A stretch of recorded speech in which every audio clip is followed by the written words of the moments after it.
Ladies and gentlemen, welcome to Sam Roberts Wrestling Podcast. Introducing your host from New York, here is Sam Roberts. We're getting very familiar. Listen, the other night, over the weekend, I'm sitting there watching the Fastlane pay-per-view with my pal Rosenberg from the Cheap Heat podcast. Welcome, Rosenberg. Thank you for having me, Sam. My rival podcast. That's right. Cheap Heat. Yep. And I go, I'm not doing anything for the podcast this week. You should come up. And then Mark Henry rolls in. And then Rosenberg goes, what if I bring the world's strongest man with me? And I go, all right, Rosenberg. Matter of fact, you don't even need to come necessarily. I know. I said, are you sure you still want me to come? I can just have Mark Henry go. Yeah. But you said, no, come and sit there and pretend like I want you there. Yeah, I was being polite. I didn't know you were actually going to show up. I know. I'm sorry.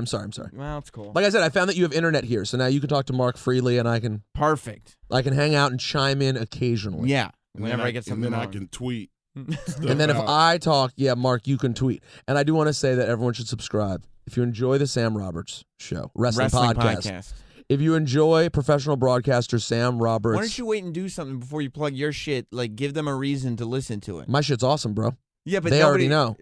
You're right, they do. I was a guest on Stone Cold Steve Austin's podcast last week. By the way. Out of town. And I'll talk to you about that because you know what I want?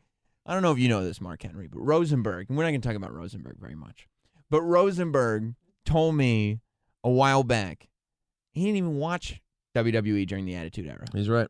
So I don't know what he's doing pretending he's the biggest Stone Cold fan when he didn't even see. I missed it the first time. Stone Cold when he was around being Stone Cold. He's a YouTube Stone Cold fan. Exactly. Exactly. Yeah. I made up. But listen, Man, I watched Stone Cold on YouTube last night.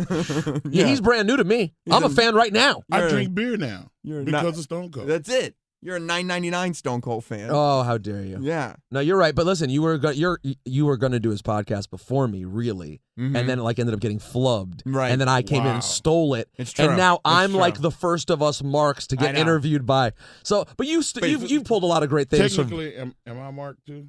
Yes, you are Mark. You were hanging out. That's what I was going to ask you. I got to say, last night you were Mark and a Mark last night. Yeah, listen, I love the business. You do. I will watch wrestling until they put my ass in the ground. Yeah. Regardless of whether I'm involved. I mean, I love it. Because the reason that I'm in it is because I loved it. As a kid. Right. And Vince saw that and was like, hey, well, tell him to come in. Let's see if he would like to do this. But you never had any aspirations to do it. No. You were a power lifter. I was a lifter. And that's what you wanted to do. My goals was to be the strongest guy on earth. Uh-huh. Check. Done. He did it, and he did it. And you did that. You know, I think my dreams, I should have dreamed bigger. How do you dream? How do you dream bigger than being the fastest man, the strongest man, the smartest guy, whatever? Right. But it's like, I want to do a lot more now. You still have that thing in you where, and I guess that's that athlete thing where you want to be the best. You wanted to be the world's strongest man. You did it. Then you wanted to come and say, well, I'm going to go to WWE. I want to be a world champion. You did it. So now do you still have that competitive thing where you want to find something you can be the best at? I still got it. I mean, I want to be able to evolve my website to where people could come and say, man, Mark Henry is doing this. Mark Henry is doing that. How the hell did he get involved in that? Like, I want people to have shock. Like, how does he even know that person? I got you. You know, like Mark Cuban told me a long time ago, he said, if you use the contacts in your phone, you'll be successful. And I was like, what does he mean by it? He's so cryptic in the way he talks to you sometimes. Like, he'll tell you the information, but he won't explain it to you. Right. He's not going to explain. He's smart. Like, right. I mean, he's a smart guy. Yeah. You know, I'm surrounded by smart people all the time. That's right. But there's some people that's like, we just talked about being transcendent and something. Like, I just came in the lobby and there's like these stars down there. Yeah. I have no clue who they were. Right. But it was such a big huddled mass of people that they were somebody. And I didn't know, but they didn't know who I was. Right. I walked right by there and it's like, that's a big black dude. and that was about it. Right. But I want to be that transcendent guy. You do. I love to be on that billboard that Kevin Durant was on out there in Times Square. So part of it is like you're hungry now for fame because you don't get into powerlifting for fame, I wouldn't think. No, that was for the sheer competition. For right? the competition. I was in it for the competition. I wanted to be the best. So what happens now? You end up wrestling. You get a taste of the fame through WWE, and you're like, I want to be more famous. I want to be richer. I want to be more. Everybody wants to be richer. But, of course. To be able to get to the point to where you do stuff, you wake up in the morning and you brush your teeth and comb your hair. Of course, you didn't comb your hair. I mean, I don't. But you know, have you that problem. There's no comb shake it out and do something to it. Yeah. But yeah. after you do all that necessary stuff to be able to stand in somebody's face, I want to be able to go and help somebody else. So what's the next thing? What is it that you want to do next? Wrestling's not done. No, not at all. So, but what is the thing that you're looking at? Like, where is this website going to take people? What is the? I want people to see more of the philanthropic side of me. I want to be able to support the issues. You know, like I've worked with the WWE for the last 20 years and the Boys and Girls Club and Special Olympics and Wounded Warriors and but I love those charities and I'm going to continue to work with them. Until I can work no more, and then I can like hire somebody to work for me. Right. But there's some issues and some charities and some organizations that I want to support on my own. You know, that's just because I feel some kind of way about them. Right. You know. Right. And you know, after school programs and you know, some socioeconomical groups. So you want to leave a footprint? Like, damn, look at everything this guy like. Let's like in the Black History poster. Right. They got like Martin Luther King, and I want to be like. I'm not gonna be up there. You want like 2 columns down. I just want, you know, give me 2 or 3 spaces down. Right. Put me in Now, like maybe you're not going to get an Academy Award nominated movie. Not yet. I don't know. No, we don't know. know. Well, that's what I was going to ask, Sam. Because I want to do film. Well, that's what I was going to say. TV. Mark, what's the most logical thing though? Like, I think that Mark, in my personal opinion, I know you pretty well. To be an arm breaker for the mob. That's an easy job. Right. I think that Mark Henry could be. You have that skill set. You made the joke once. You were like, "It's about to be over for every big black dude in Hollywood. I'm coming." And I don't see why, with how big you are and how unique you look, and the fact that you are let's not forget, you're a professional athlete and you're a professional actor. That seems like a performer. You're a natural performer. It seems like that should be an easy thing. I love to perform. I want my name in lights. To express yourself. But you know, I don't know if with my accent and with my level of knowledge of acting, if I'm going to run out there and the 10,000 people that make up Hollywood, people think that Los Angeles is Hollywood. Los Angeles is not Hollywood. Los Angeles is like New York. It's a big, giant city. Hollywood is a business. There's probably about 10,000 people that make up Hollywood. Right. 5 buildings. Yeah. I mean, it's not a lot of people. Then you have like the agents and you have people that can get you to people. Right. And then you got trainers and coaches and stuff. But it's 10,000 people. Right. It's not that big. But how much? Every last one of them to know who I am. And. Damn it. That's right. How much better? I was just thinking, did you see the trailer for Amy Schumer's movie Trainwreck that John Cena's in? Yeah. How much better would it have been if you're on top of her in bed? That's hilarious. For her, it'd be awesome. You shouldn't have said. You don't even give them that option. My wife would be like, "You better be acting." No, exactly. Baby, and because she would know. The problem is she would know that you wouldn't be acting. That's the problem. She knows you too well. No, honey, I'm very good at it now. Depends on if she was not able to act. Right. If you had to coach her through it. just act like this is not hurting you. So when you were a power lifter, did you have that desire to still perform? Like was there a void that was like, I'm not getting enough done by just lifting these weights and impressing people? Well, I mean, that's one of the reasons why Vince and people, reached out to me, because I didn't just lift weights. I came in, I performed. I got the crowd involved. I jumped up and down, and I told people I can't hear them. I act like I was Hulk Hogan. Right. I was a kid. I wanted to leave a mark and have fun too. And Vince saw that. Like Vince he saw the performer. This dude's a natural entertainer. Like, right. You need to go get him. And I'm happy to be the first developmental wrestler that there ever was, but also I got thrown to the wolves too. Well, I was going to ask, what was the locker room like? Because they now hated my guts. Because now developmental is a thing. It's Everybody goes totally through. different. Bro, Yeah, totally different. Like I told the kids, I just came from Orlando 2 weeks ago, and I told them, y'all got it good. Yeah, y'all lucky. Y'all are not getting food, having a food box and open it up and there's shit in it.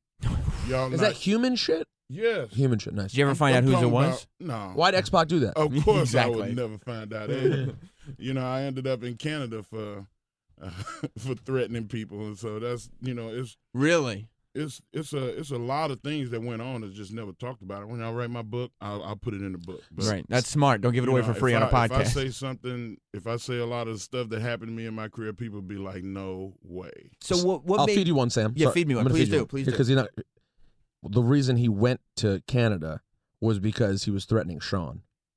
And this was when? When Shawn was in full dickhead 96? Yeah, I was an asshole though. You were both assholes, right? I mean, because Shawn was pretty out of control then. Mostly me. Really? Because this was when you were brand new. I had no idea what the locker room was about. Being the senior guy in the locker room, me and Kane now, if one of the young guys came and did half the shit I did, I would beat the hell out of him. You would. And I would get fined. Probably get fired or suspended, but it would happen. And that's the way it was. That's the way it was then. And those guys couldn't whoop me. Right. So and they you knew hazed that. me. And they wanted me out of there. They. And I would imagine that you're an athlete. You're a dude from Texas. Like, you're not going in to be the brunt of a joke. You're not going in to be the bottom of a totem pole. I never have been. Right. So you walk in with a chip on your shoulder. Yeah, I went from being the best in the world at something. Right. And, I'm thinking in my mind, I'm helping y'all out. I'm bringing you up. And they like, you ain't did shit here. Yeah. Like, you're still in the mode. Who did you ever beat? And you're sitting there, these guys are lucky that I'm here. Right. That I'm gracing them. Yeah. And what'd you do, though? What were some of the things you did in the locker room that if someone else did? Talk. That's like you're supposed to go in the locker room, shut up. Right. Until you spoke to. Like now, when I hear people coming, I'm like, God dang. Man, I wish they would shut up. And I was that guy, and it just, I can't go back and erase the stupid stuff I did. Nobody can. Just going in there with an opinion about everything. Yeah, man, I love sports, and we would talk sports, and I'd be like, you don't know what you're talking about. And who am I to go and tell, rant, like, just to name somebody like a Ron Simmons. Right. You don't know what you're talking about. And you know a lot about sports. This guy's like an encyclopedia of sports. But you're not even talking about the business. You're talking about football or something like that. Life. Just anything. Like I had an opinion. Right. And, in our industry, you're not allowed to have an opinion until you're asked about your opinion. You got to earn your opinion. You got to earn your right to voice your opinion. And I didn't. And that was the mistake that I made. But nobody told me. Nobody told me. So how do you get sent to Canada? Does Shawn go to Vince and say, we got to get him out of here? Does Shawn do something stupid? Like, well, it's more of you can't threaten people. Like especially the top guy.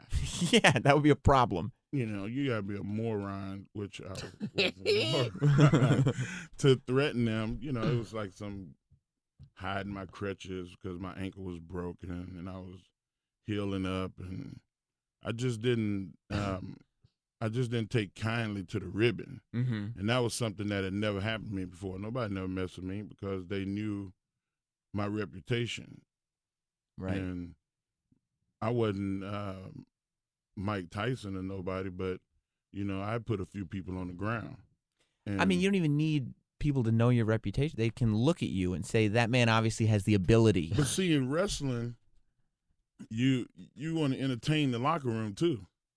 Huh. And there were guys, my favorite of all time locker room guys was Midian. Oh.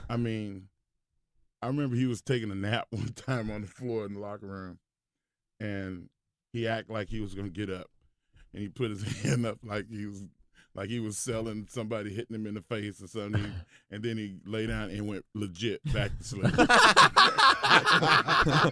Just to pop the locker room. Just to pop the boys. And then he do it again. And finally when he got up, it was like everybody just like the crowd. Right. And it's like that ability don't exist with everybody. It's only a few guys that have it, and some guys have marginal talent, but so much charisma and so much ability to grasp your last bit of attention that they're transcendent performers. So if you're threatening the top guy because your crutches are hidden, how do you react when there's shit in your food? Oh my God, it wasn't just me. Me and Dwayne were in the car together at the same time, and You talking about The Rock? yeah, we both got haters like that. I had all my gear put in the shower, soaking That's a wet, standard. That's a pretty standard boots, issue move. Everything, Right. wet, hiding your stuff. I had a dark match, and all my clothes. I'm wringing my clothes out. I got a dark match in 10 minutes. And then you had to work with your boots soaking wet. Yeah, trying to shake Soaking off the wet. boots. Pouring water out.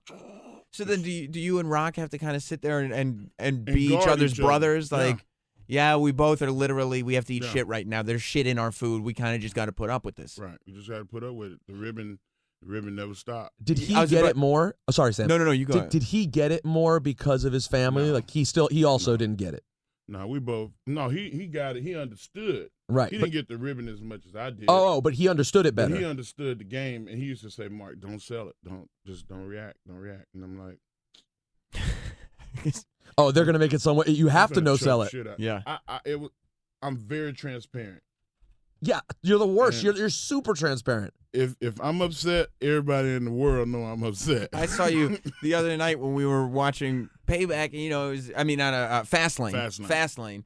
And it was one of these. It was a pay-per-view party, and Rosenberg was hosting it, and there were a lot of fans around and everything. And you're cool to show up and Pretty taking photos. aggressive fan. Like not aggressive bad, but they was very in your face. Some of them more than Yeah. others. Right. But there was one guy who kept coming up to Mark and saying hi, and Mark looked at him and said, still a smile on his face, but you could see in his eyes he's being sincere.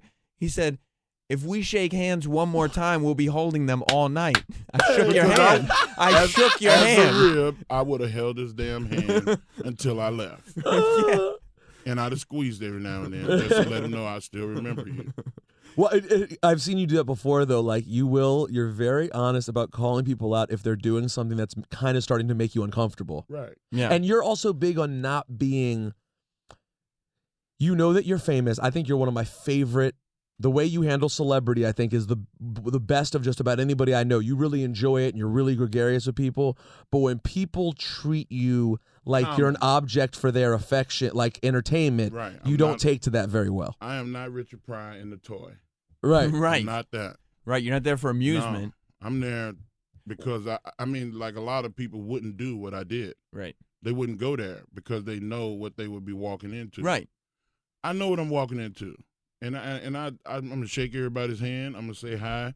Mm-hmm. I'm gonna hug the babies. I'm like kiss the babies and hug the girlfriend. And we know you'll hug the girl. Or vice versa. Yeah. But the thing is because I love being me. I love my business. I love this industry. I love what it did for me. Man, like I have no complaints about life. I know people have trouble in their marriages, have kids with handicaps. Financial difficulty. We could sit here and name 100 issues. I have none of them. Right. How blessed am I? And it's because of professional wrestling. And I believe that because I've interacted with a lot of people in every facet of the industry you could imagine, and almost none of them like wrestling anymore. And watching Wrestling ate them up. Right. But I'm watching you last night or the other night, whenever it was, and you're watching the show. You're like when Roman Reigns and Daniel Bryan were wrestling. You care. I had to stand up. I had to get up. It's and states stand. away. They're in Memphis doing their thing. We're back in New York watching on TV screens with fans, and you're as invested in that match as anybody in that building was. Man, I love it. And I was love like, it. well, so did you love it still, though, when you were going through like those early Yes. ribs? And was it still just like, as long as I can get in the ring, it'll be all right? Brother, listen.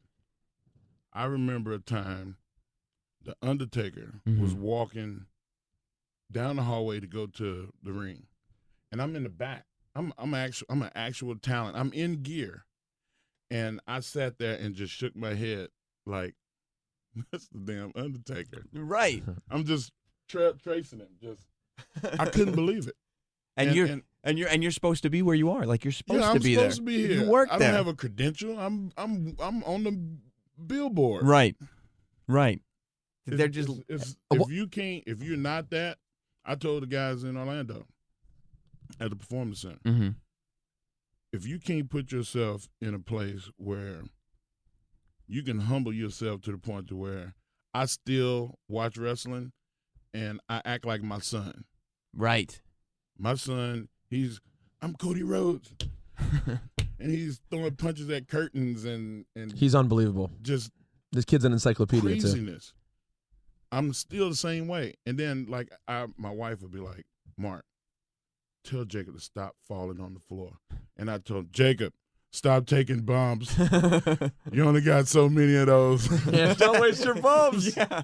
And my wife's like, you're not helping. Yeah, you're not helping. That's not the point. And I'm a part of the problem too because I play wrestling. I don't just perform and am a wrestler. Right. I like to play with my son and enjoy it like he enjoys it.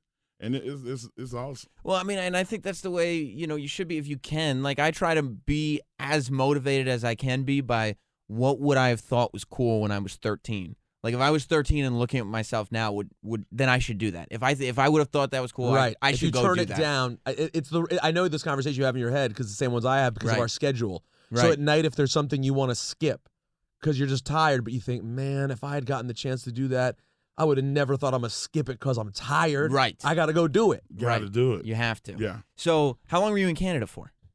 About a year and a month. And is that you figuring out how to wrestle? Going to learn locking in etiquette. Yeah. Learning how to deal with other talent.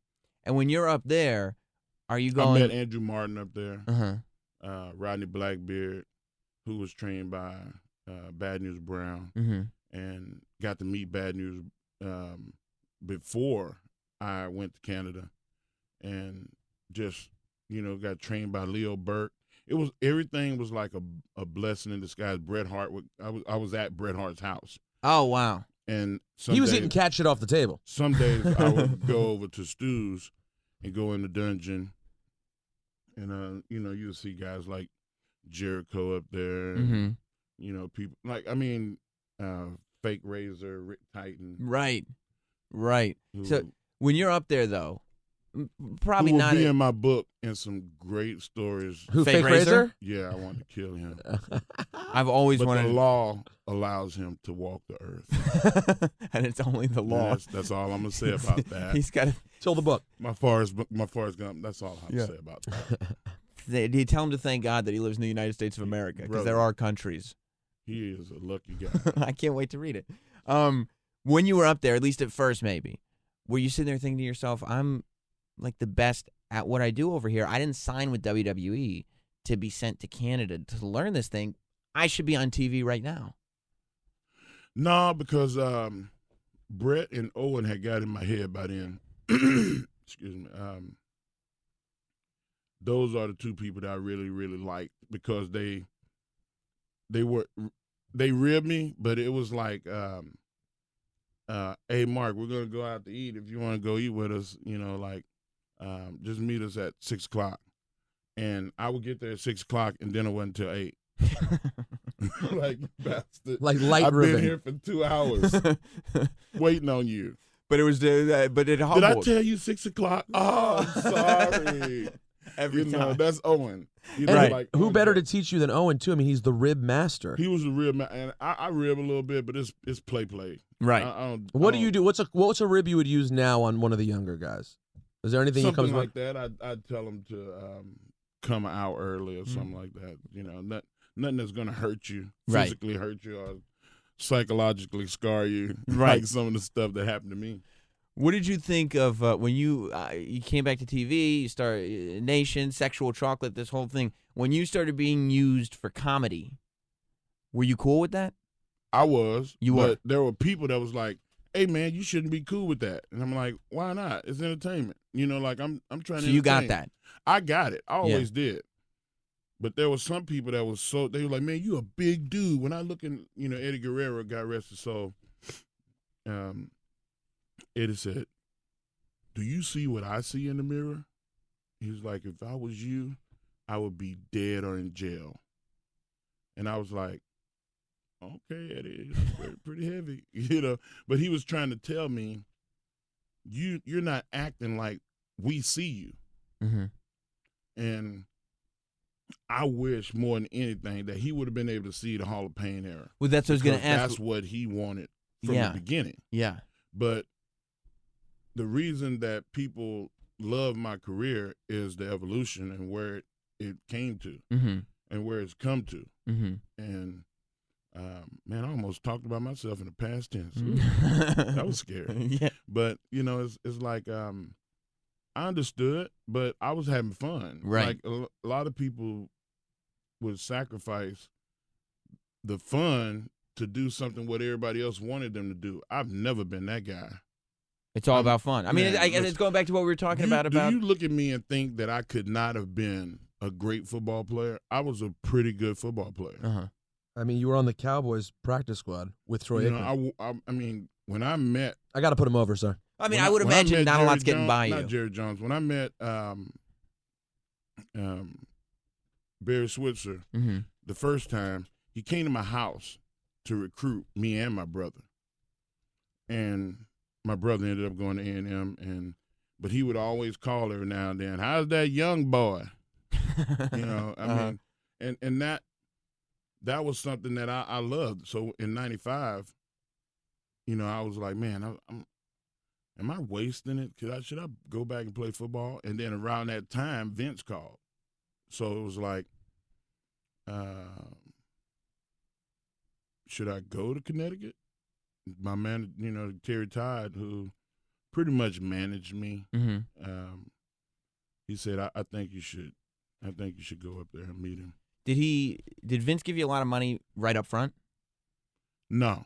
I got a guarantee contract. Which, I mean, but even that, in those days, a guaranteed contract. They don't have it's not like the NFL or basketball where you get a signing bonus and all that stuff. In 96, it was in 96, right? Yeah. In 96, was that still enough to get you heat? Because not everybody had guaranteed contracts. Oh, I got big heat. Right, and man, I guess that goes all along. Some of those guys had been wrestling for 10, 15 years and had never made the money that I made. Just showing up. Right. Did you have an agent do your deal? No. My manager and I figured out what my life earnings would be in what I did, and me retiring from it and going toward, I would need to make at least this. And it escalated because of, tax and where you were going and all that. I want to talk about we were talking about the comedy and the entertainment and all that. What did you prefer? Your relationship with Mae Young or your relationship with China's friend Sammi? Because this is a quote.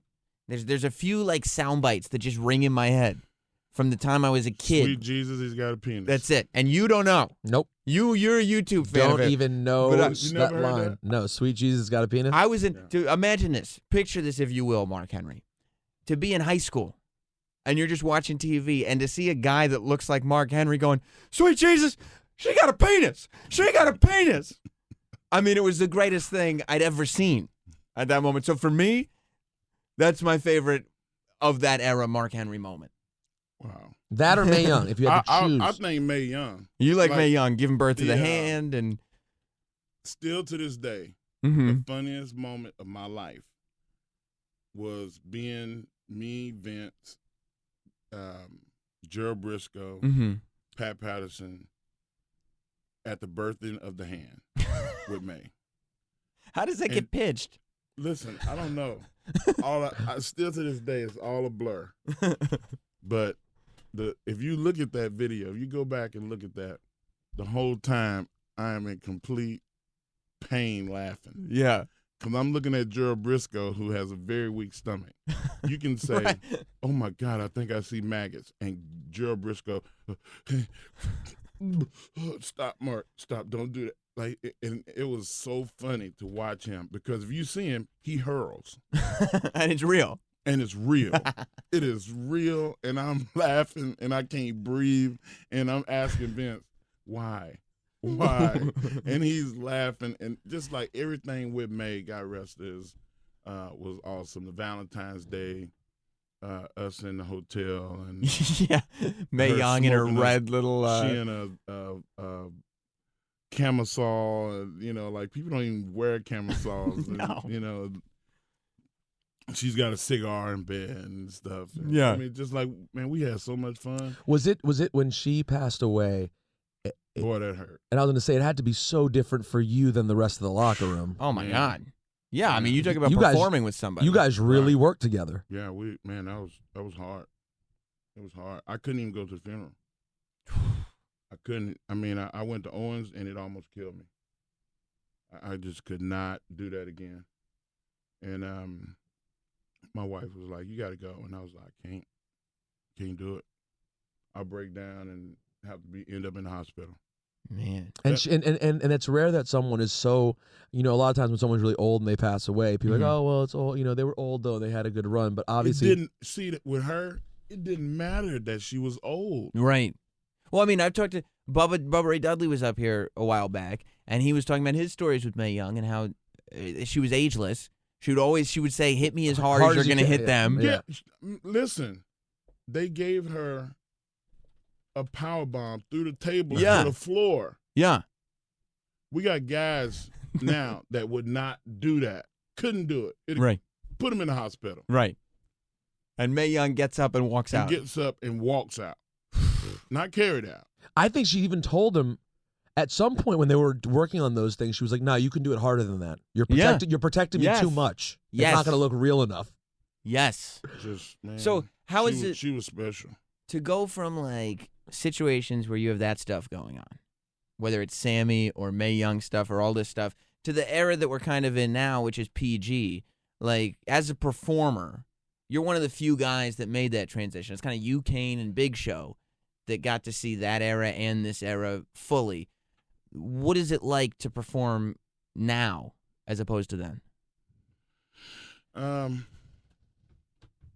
It's not more difficult or anything like that. Mhm. That's what you mean. Is it as fun? It's as fun to me. It is. I mean, I can't speak for everybody else. Well, I guess it also helps that you've had, like, during this sort of quote-unquote PG era, you've had, like, the hottest run of your career with the Hall of Pain. Oh, definitely. I mean, the Hall of Pain is even the Bent on Destruction is just as important to me because of what I've done with it.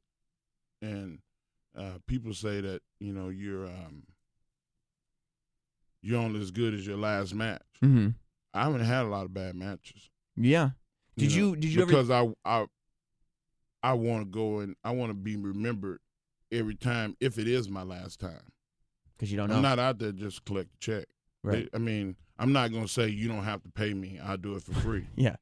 But I will do it for free. Uh-huh. But And don't tell them. I know a lot of people don't tell Vince. Don't tell them. There's a lot of people that have. There's a lot of people that do. That's one of the things about the indies that I love so much. I remember seeing Daniel Bryan 5 years before he came to the company. Yeah. Probably, I mean, like 4 years. Mm-hmm. I mean, he was entertained me then. Yeah. Sami Zayn, he was another one that I really liked a lot. El Generico, that was good Crazy. stuff. Yeah, I mean, that's a veteran. These are guys who are practically veterans. And the fact that Kevin Steen is now down there and they're Right. doing that again is like, it's amazing to see. He's gonna be good too. I think so for sure. But I don't want people to get caught up into. I told him, I said, you are exactly what I am. It's in the sense that the way you look is the way you're gonna look. Right. Don't let people tell you that you have to have a 6-pack and look like John Cena to get it done. Like, there's a famous quote in Wesley Snipes played the character Nino Brown Mm-hmm. in New Jack City. And Christopher Williams, pretty guy, handsome guy. All the ladies love him. And he stabbed him in the hand. He said, "Pretty son of a, I never liked him anyway." I realized I am not cute. I don't have to be cute. I have talent. Right. That's what I like to tell myself, too. Except, I'm working on it. I can confirm one of those two things about me. Yeah, I got talent, and I don't mind getting dirty if I have to get dirty. When you were talking about, like, make sure you wrestle these matches as if it were your last match, you've gone through periods in your career where you aren't doing much. When that right now. I mean, you've been injured now. I'm hurt. Yeah, but I mean more like when you're going through the thing where you were teaming with MVP, and it was like, well, we're not really doing anything with these guys. What are you talking about, man? That was some good stuff. It was good, but it wasn't the like Kool-Aid era. the big red suit. Big red suit. I mean, at 440 pounds because I was in pain and I couldn't train. That's the thing that people don't understand. I don't have to, I'll explain stuff when I'm done, but man, I was in so much pain. If I walk for more than 5 minutes, I would have to sit down because of how bad my knee and my ankle felt. Opposite legs. Damn. And meanwhile, I rolled my ankle so bad that I couldn't put my boot on. And then my knee was destroyed. So how'd you get your boot on? Well, I mean, I had to wrap it, like tape it. Damn. I had to, thank God, for Chris Brennan and Larry Heck, our trainers, they would wrap my ankles so tight that I could only have it taped for 5 to 20 minutes. Because it's cutting off the circulation. Because it was going to cut the circulation off. Man. And I would get that boot on, and I'd be like out there doing our stuff, and nobody would be the wiser, but, I couldn't train. I gained like 30 pounds during that 1.5 year period because all I was doing was limping to the locker room, putting my gear on, stretching a little bit. I couldn't even really warm up. And slowly at the end, I started to heal up and I started to get better. And me and MVP started tagging in and out. Then it became like it was something, but it was Jerry show time. So, you got to do, you got to know your role and shut your mouth, as The Rock said. When that stuff is happening, though, when you're in that spot in your career, do you worry, all right, I hit my peak, like this is, I don't know if I'm going to get that back? I never felt that way. You didn't? I never felt that way. You said, I'm going to have time to get this back again. That's the thing about our industry is you have to be able to do that. Nobody knew that the Hall of Pain was in me.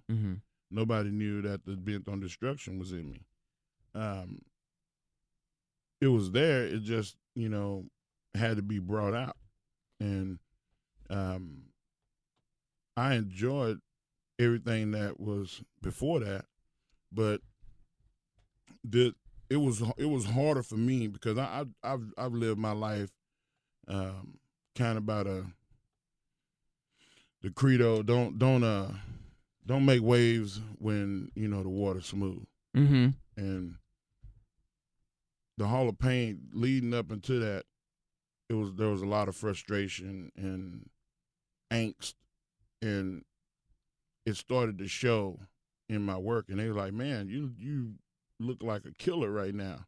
And it started to, and I don't even remember. The Hall of Pain just came out of me in that promo. That wasn't something that was scripted. Like I did that, and the thing about Vince's genius is he will take your idea and he will make it something.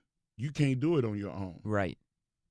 He'll turn it into a brand. He'll turn it into a brand. Yeah. He'll make it run. Right. And that's why, like, when I was in Orlando and I talked about creativity and psychology, like that's something that needs to be more prevalent than just having a 6-pack. Right. Yeah. It's something that people have to watch, like something compelling, right. A story that I want to follow. Let me feel something. Yeah. Well, and I was gonna also bring up. And if you didn't at Fastlane, if you didn't feel Daniel Bryan and Roman Reigns, you are dead inside. Absolutely, I agree. That was a good match. And it's rare. It's rare for that to happen inside of a match too. It wasn't the promos. It wasn't. It was the match. It was in a match. Yes. It was man. Them dudes earn their money. They earn their money loud. You talk about making people feel things. I have 2 Mark Henry quotes that for some reason just stay in my head. 1, we discussed. She got a penis.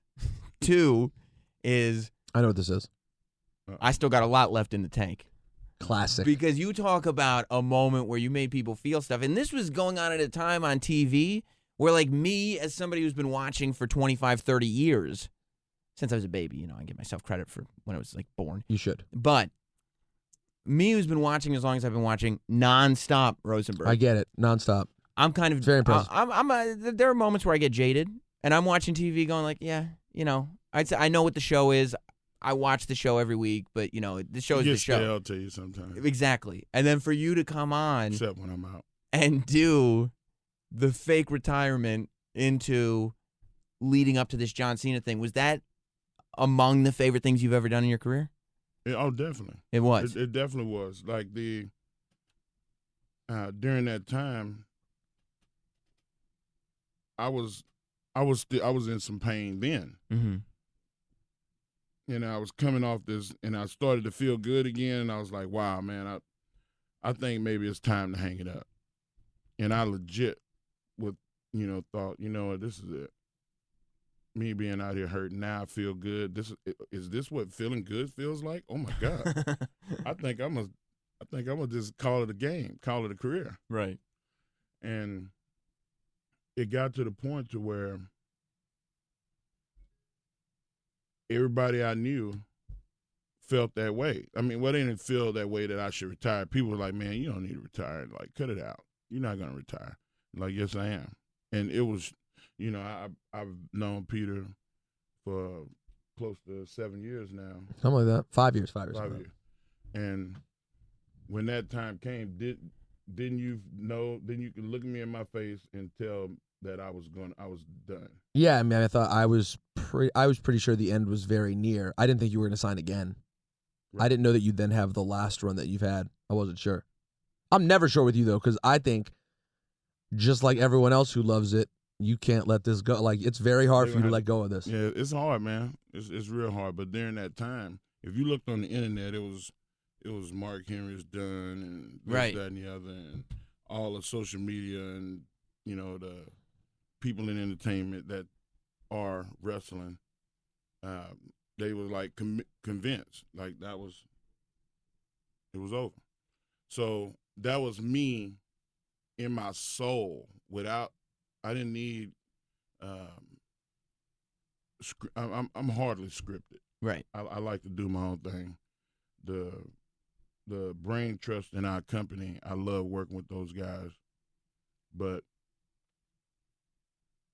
the best advice Vince ever gave me was, go get it, do it. You can't make a mistake if you're going 100 miles an hour.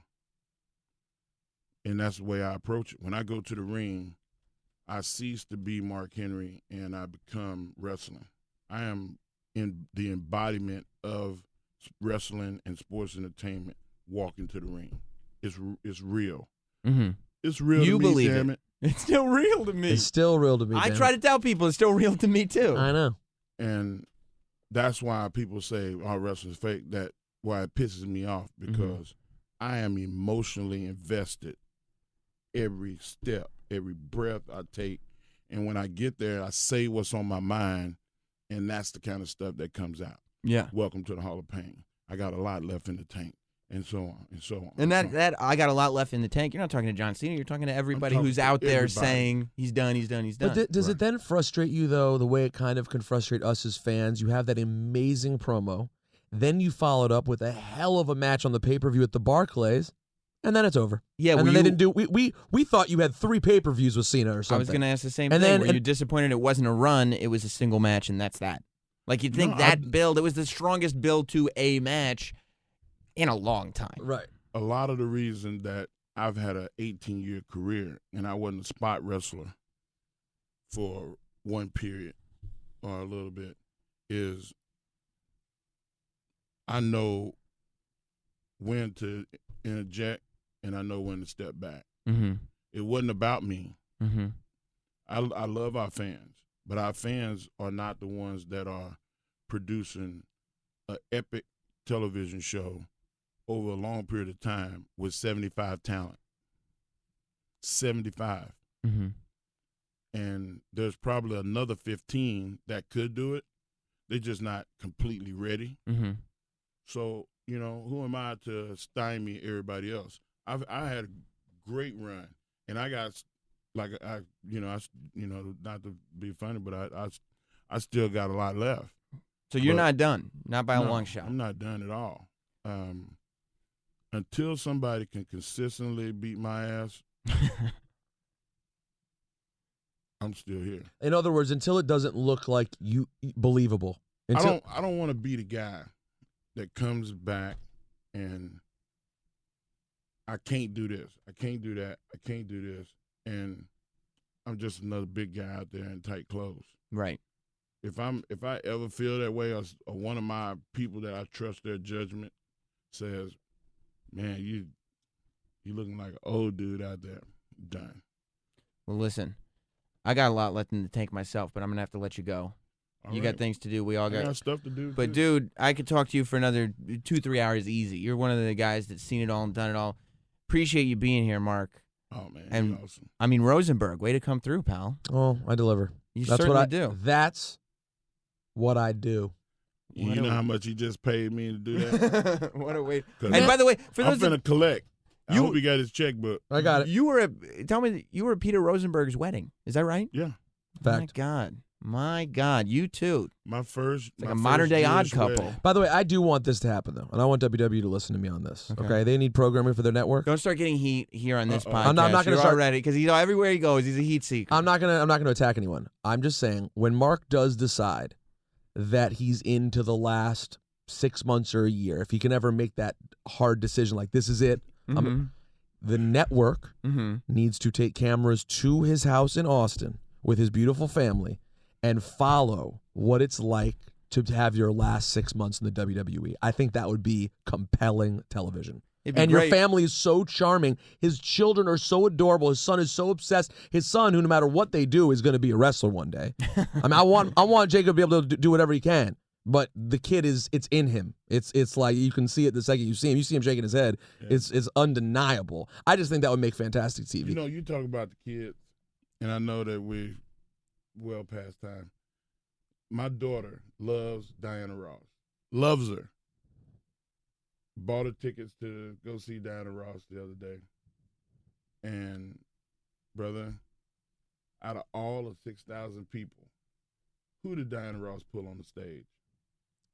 My daughter. Your daughter. Boom. So that's what I do. She is on the stage with the person that she idolized the most. Like my moment with Andre, she had her moment with her favorite. And you can see that in her eyes. And you can see it. And like talking to her is like she wants to sing. Dad, I want to sing. I want to do. I said, okay, baby, you do whatever you want to do. She got the taste. That's what she wants to do. That's it, man. Well, Jacob will be a wrestler, and she's going to be a singer. If they come from, she'll be from the loins of Mark Henry, I only have faith. Thanks for hanging out, both of you. Appreciate it, man.